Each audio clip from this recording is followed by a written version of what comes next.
Saya mau cerita. Ada dua orang sahabat yang tinggal di sebuah desa kecil di Italia. Sebut saja nama mereka adalah Pablo dan Bruno. Mereka adalah anak muda yang memiliki impian yang tinggi.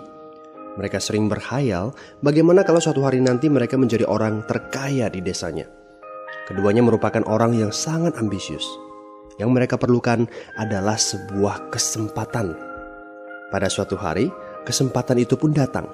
Kepala desa memutuskan untuk mempekerjakan kedua anak ini untuk membawa air dari sungai ke sebuah penampungan air di tengah desa. Keduanya masing-masing membawa 2 buah ember dan segera menuju ke sungai. Menjelang sore, keduanya telah mengisi penampungan air sampai penuh.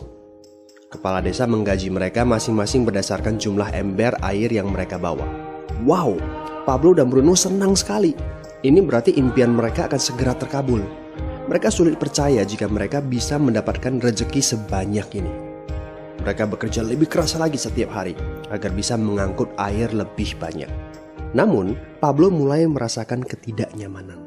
Ia tidak yakin pekerjaan ini bakal buat impiannya terwujud. Punggungnya nyeri dan kedua telapak tangannya lecet-lecet. Kian hari, kian takut saat harus pergi bekerja. Ia pun mulai berpikir keras mencari akal bagaimana caranya membawa air dari sungai ke desanya. Aha, Pablo mendapatkan ide. Bruno, saya punya rencana. Daripada kita mondar-mandir bawa-bawa ember setiap hari, kenapa kita nggak sekalian aja buat sebuah saluran pipa dari sungai ke desa kita? Saluran pipa? Ide dari mana itu? Seru Bruno. Kita udah punya kerjaan yang bagus, Pablo. Saya bisa bawa 100 ember sehari. Saya akan jadi orang kaya. Di akhir minggu, saya bisa beli pakaian baru. Pada akhir bulan, saya bisa beli seekor sapi. Dan pada akhir tahun, saya bisa bangun sebuah gubuk baru. Nggak ada kerjaan sebagus ini di desa ini. Setiap minggu kita bisa liburan. Setiap akhir tahun, kita berhak cuti selama 2 minggu dengan gaji utuh. Kita akan punya hidup yang layak. Jadi buang jauh-jauhlah pikiran untuk bangun saluran pipa. Tapi Pablo tidak putus asa. Ia akhirnya memutuskan untuk bekerja paruh waktu. Ia tetap bekerja mengangkut ember-ember air. Separuh waktunya, serta di akhir pekan, dia luangkan waktu untuk bangun saluran pipanya. Hal itu tidak mudah. Penghasilannya otomatis menurun dan dibutuhkan waktu 1 hingga 2 tahun sebelum saluran pipanya bisa menghasilkan sesuatu yang berarti. Bruno dan orang-orang desa mulai mengejek Pablo. Dia menyebutnya Pablo si manusia saluran pipa. Bruno yang berpenghasilan hampir 2 kali lipat dari Pablo terus memamerkan barang-barang baru yang berhasil ia beli. Sapi, keledai, pakaian, sepatu baru, gubuk bertingkat 2. Bruno bisa makan mewah di kedai. Orang-orang di desa menyebutnya Tuan Bruno. Sementara Bruno berbaring santai di sore hari pada akhir pekan, Pablo terus saja menggali saluran pipanya. Pada bulan-bulan pertama, Pablo memang tidak bisa menunjukkan hasil dari usahanya. Pekerjaannya memang sangat berat, bahkan lebih berat daripada kerjaan Bruno. Karena Pablo juga harus bekerja pada malam hari. Demikian pula di akhir minggu. Tapi Pablo selalu mengingatkan pada diri sendiri bahwa impiannya dibangun berdasarkan pada perjuangan yang dilakukan hari ini. Dari hari ke hari, dia terus menggali, inci demi inci. Sedikit demi sedikit, lama-lama jadi bukit. Dari 1 inci kemudian menjadi 1 kaki. Kemudian jadi 10 kaki. Kemudian 20 kaki, 100 kaki, dan seterusnya. Bersakit-sakit dahulu, senang-senangnya kemudian. Demikian dia terus menyemangati dirinya sendiri. Sepulang kerja, tubuhnya lelah sekali. Fokus pada hasilnya. Kata-kata itu terus ia ulangi dalam hati setiap hari saat dia pergi tidur. Sementara dari bar di desa itu terdengar gelak tawa mengiringinya ke alam mimpi. Ayo, fokus pada hasil akhir. Hari berganti bulan, saluran pipanya sudah setengah jadi. Saat beristirahat, Pablo melihat dari jauh sahabatnya Bruno yang terus saja mengangkut ember-ember. Bahu Bruno tampak semakin lama semakin membungkuk. Dia menyeringai kesakitan.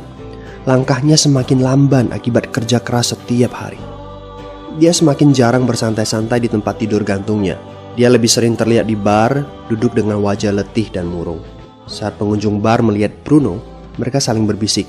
Hei, ini dia Bruno si manusia ember.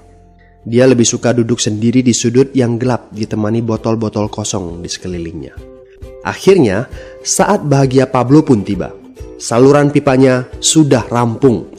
Orang-orang desa berkumpul saat air mulai mengalir dari saluran pipanya menuju ke penampungan air di desa. Sekarang, desa ini sudah bisa mendapatkan pasokan air bersih secara tetap. Pablo tidak perlu lagi membawa ember. Artinya, airnya akan terus mengalir, baik dia sedang bekerja maupun tidak. Air itu mengalir saat dia makan, saat dia tidur.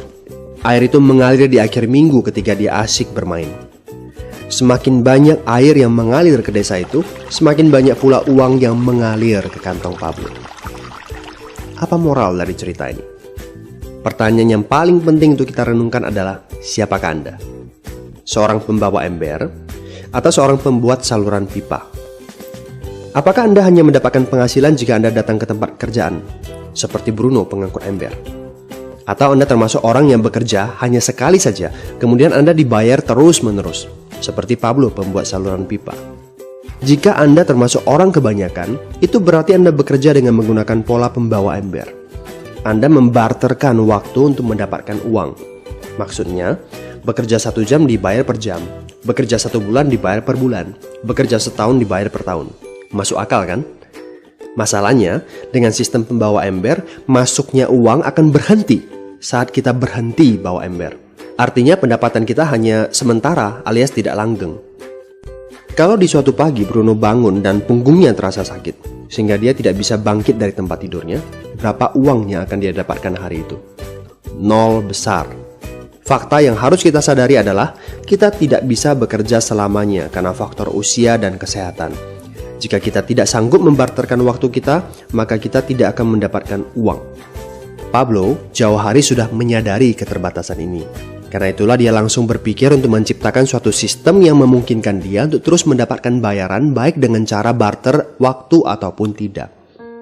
Pikirkan ini. Bagaimana dengan Anda? Anda mau apa kalau besok penghasilan Anda berhenti? Apa yang akan terjadi kalau Anda dipecat?